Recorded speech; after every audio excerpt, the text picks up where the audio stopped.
Di antara alasan yang dikemukakan oleh sebagian kalangan yang menolak tasawuf, yaitu bahwa ilmu tasawuf tidak dikenal di masa Nabi Shallallahu Alaihi Wasallam dan ataupun di masa sahabat. Selain itu juga ada anggapan bahwa ketika seseorang mempelajari dan mengamalkan tasawuf, kemudian sampai pada tingkat ma'rifah, maka dia akan meninggalkan syariat, tidak melaksanakan salat 5 waktu, ya, tidak melaksanakan puasa Ramadan dan sebagainya.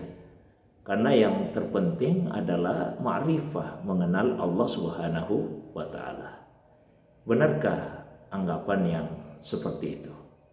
Nah, ini yang akan kita jelaskan pada kesempatan kali ini.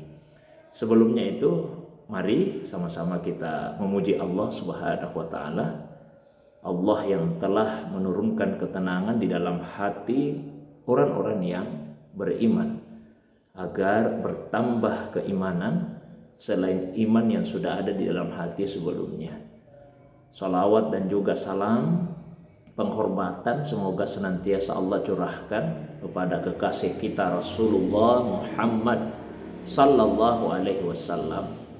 Beliaulah Nabi yang telah mengajarkan cara beribadah yang benar dan juga cara beribadah yang baik kepada Allah Subhanahu wa taala. Karena ibadah itu sejatinya tidak hanya dituntut untuk dilaksanakan dengan benar sesuai dengan aturan-aturan fikihnya, namun ibadah juga diharapkan bisa dilaksanakan dengan baik menurut ukuran-ukuran adabnya. Nah, Nabi lah yang telah mengajarkan ibadah yang benar dan juga ibadah yang baik kepada Allah Subhanahu wa taala itu.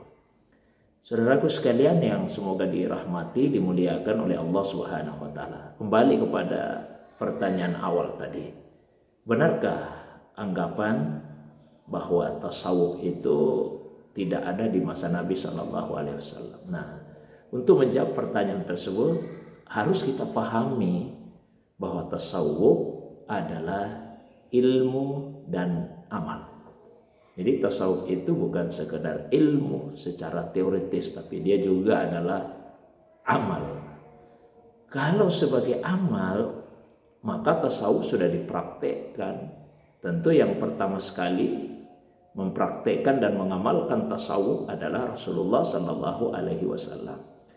Karena tasawuf tiada lain kecuali upaya seorang hamba untuk mendekatkan diri kepada Allah Subhanahu wa taala sedekat-dekatnya, sehingga ketika ia melaksanakan ibadah, dia akan beribadah seperti atau seolah-olah melihat Allah Subhanahu wa taala.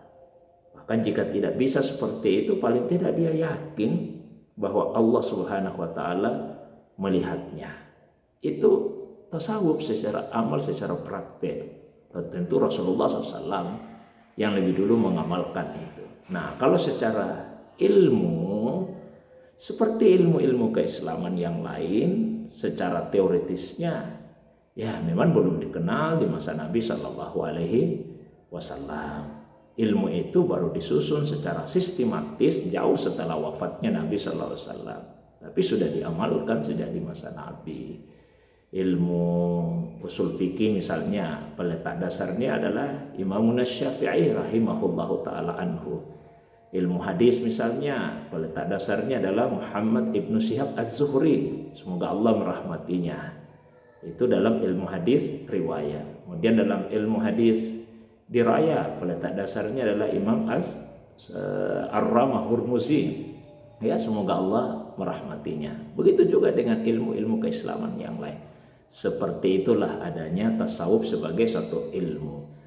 Ya, meskipun ada perbedaan pandangan ulama siapa yang menjadi wadi peletak dasar ilmu ini, namun di antara pandangan yang cukup menonjol di kalangan para ulama tasawuf bahwa wadi peletak dasar dari ilmu tasawuf adalah Imam Abu Al-Qasim Abdul Karim bin Hawazin Al-Qushairi An-Naisaburi, yang lebih populer dengan sebutan Imam Al-Qushairi. Beliau seorang arif billah al-allamah, penulis kitab Ar-Risalah Al-Qushairiyah fi Ilmi Tasawuf, dan kitab ini yang dipandang sebagai kitab yang pertama kali ditulis secara sistematis dalam ilmu tasawuf, sehingga beliau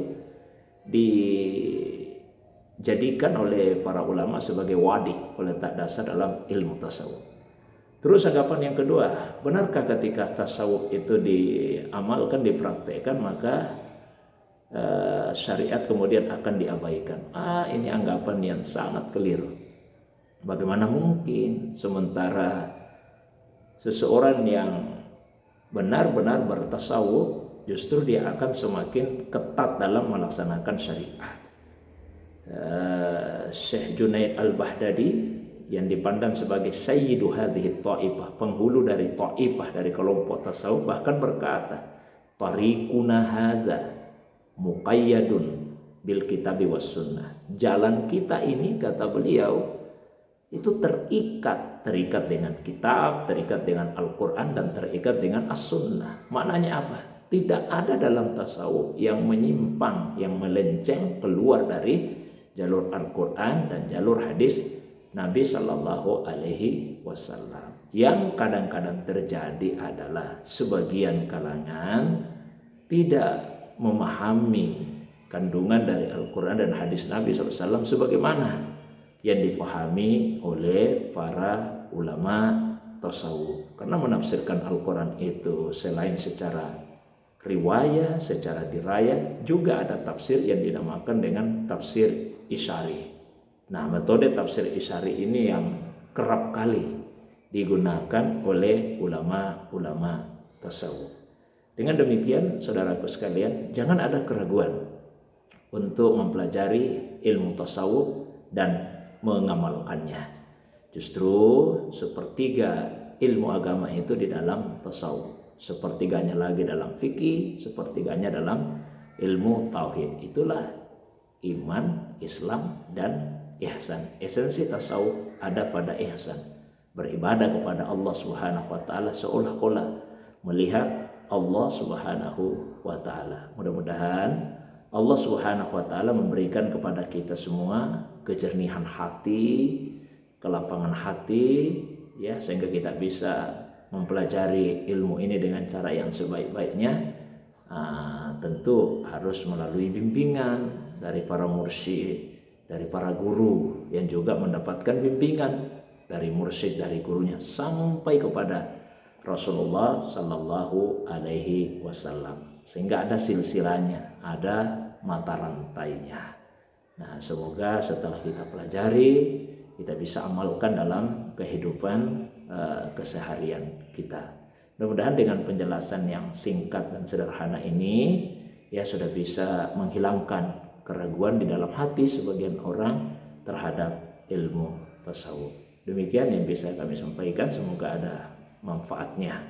Assalamualaikum warahmatullahi wabarakatuh.